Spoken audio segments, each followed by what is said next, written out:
Oke Kak, Kak Punten ngelihat suatu hari tanpa almarhumah seperti apa sih dari Kakak sendiri pribadi?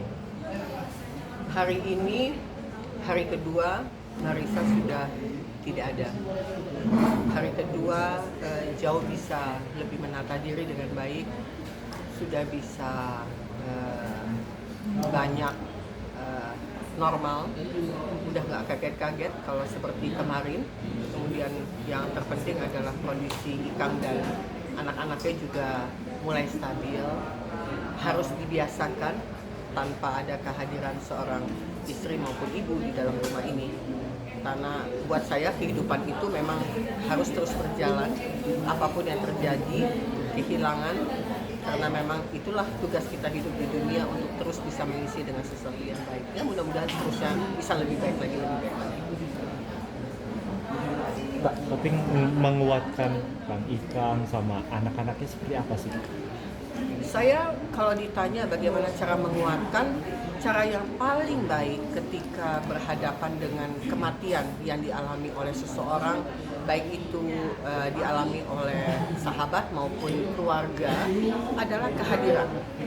Kehadiran itu penting buat orang yang kehilangan tanpa harus banyak pesan atau banyak nasihat atau sesuatu yang sifatnya terlalu banyak petuah-petuah.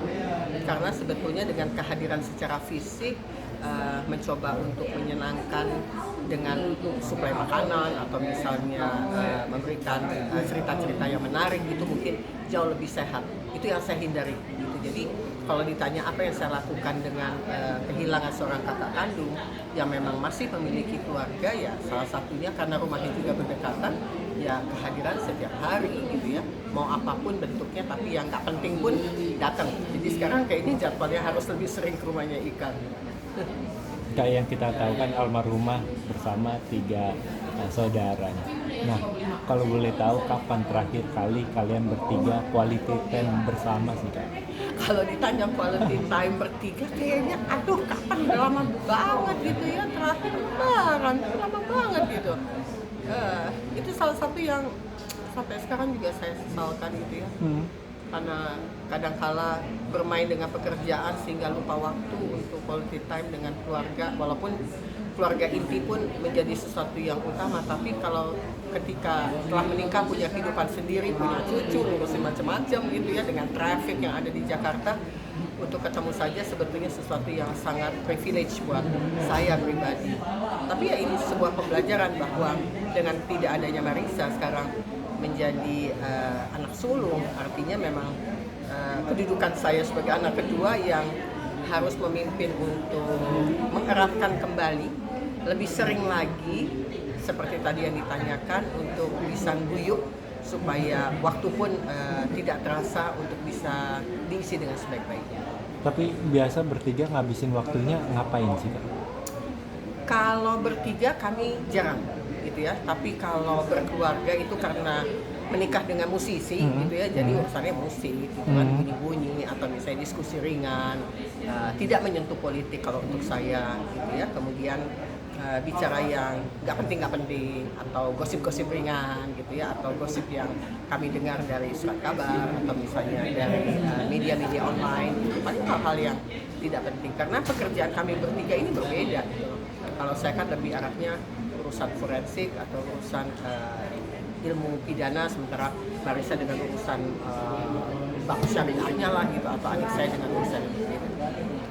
Ada rasa penyesalan Kak mungkin dengan quality time yang mungkin Quality time, ya quality time itu buat kita yang tinggal di Jakarta adalah sesuatu yang sangat mahal. Jadi waktu tidak bisa diputar mundur, pelajaran harus tidak boleh dilakukan atau disepelekan.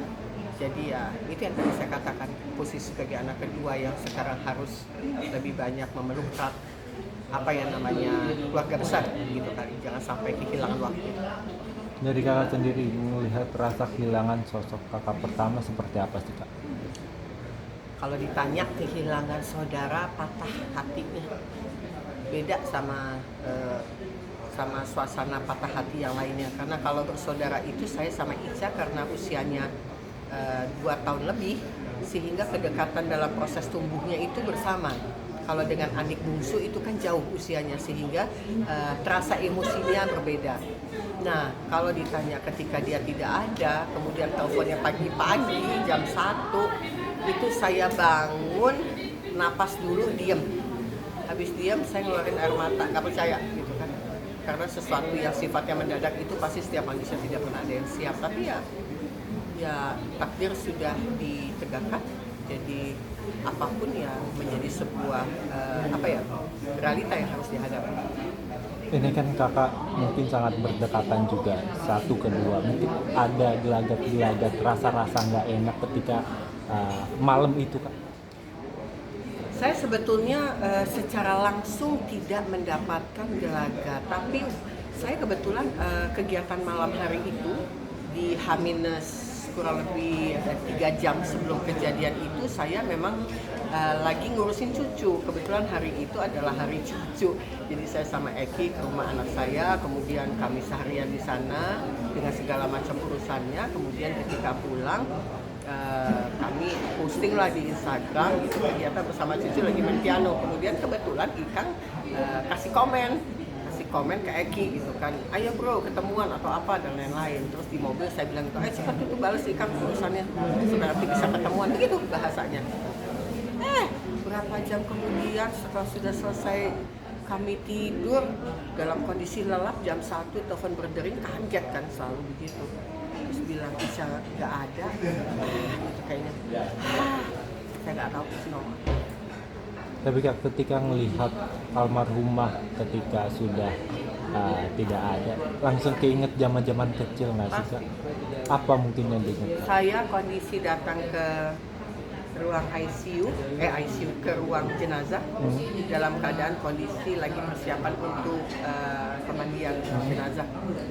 Kondisinya udah kaku.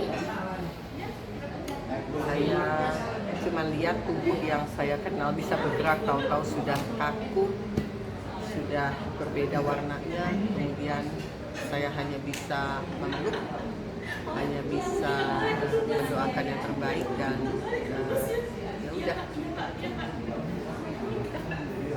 Kak, dari kakak pribadi, apa sih keinginan almarhumah yang mungkin belum sempat gitu kak?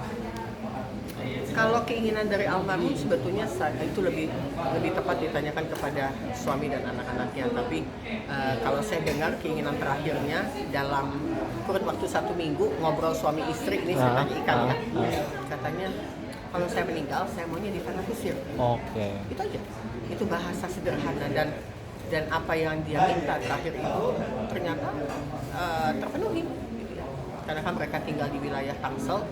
Kemudian kalau mau di tanah kusir artinya wilayah DKI, jadi ada persoalan terkait dengan pengurusan pemakaian tanah kuburan di sana. Tapi akhirnya memang rezekinya Ica gitu ya, rezekinya bagus dia. Rezekinya dari awal lahir sampai tutup mata emang dia tuh kakak idola gitu buat banyak masyarakat. Karena memang kakak saya itu kan artis yang dikenal pemain film dari tahun 80-an, sehingga dia memang menjadi idola di bidangnya, dan itu bertahan sampai dengan dia tutup usia. Jadi cukup bangga bisa menjaga nama itu dengan baik.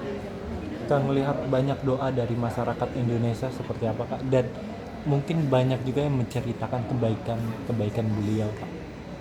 Mayoritas yang membuat saya terharu adalah ketika seseorang yang sudah tidak ada kemudian didoakan oleh hampir menyedot perhatian semua masyarakat di Indonesia dengan mungkin ketidakadaannya kakak saya lagi.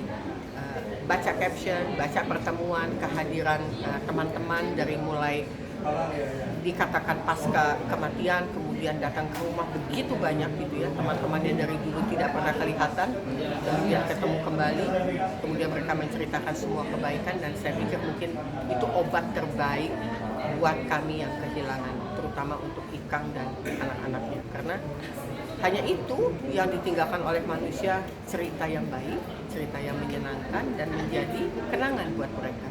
Dan itu telah selesai dengan baik di channel. Jadi saya hanya berdoa buat Ica, semoga dia sudah bisa beristirahat dengan tenang, semua urusan duniawi udah beres dan semua akan baik-baik aja, Cak. Istirahat dengan tenang, melanjutkan perjalanan hidup selanjutnya. Aman.